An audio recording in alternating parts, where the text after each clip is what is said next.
87 பேருக்கும் எழுதி தனித்தனியாக எழுதி மொத்தமாக வாசித்த இசைதான் அந்த சிம்பனி.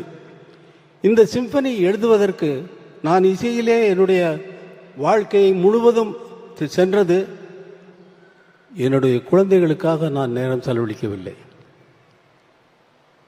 என்னுடைய குழந்தைகளுக்குடைய நேரத்தை செலவழித்திருந்தால் இந்த சிம்பனியை எழுதியிருக்க முடியாது. இதே போல நீங்கள் விரும்பி கேட்கின்ற அத்தனை பாடல்களையும் நான் கம்போஸ் செய்திருக்க முடியாது. அதனால் இங்கே நான் நன்றி தெரிவிக்க வேண்டியது முதலாவதாக என்னுடைய குழந்தைகளுக்கு. என்னை பொறுத்து கொண்டு கார்த்திக் ராஜா, யுவன் யுவன் போயிட்டானா?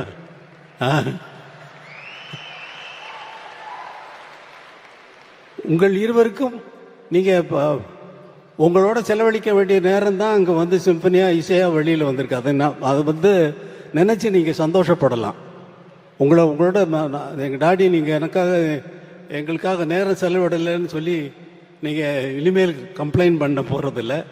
இது உங்களுக்கும் வயசாகிடுச்சு, உங்கள் குழந்தைகள் வந்து உங்களுக்கு சொல்ல போகுது. அதை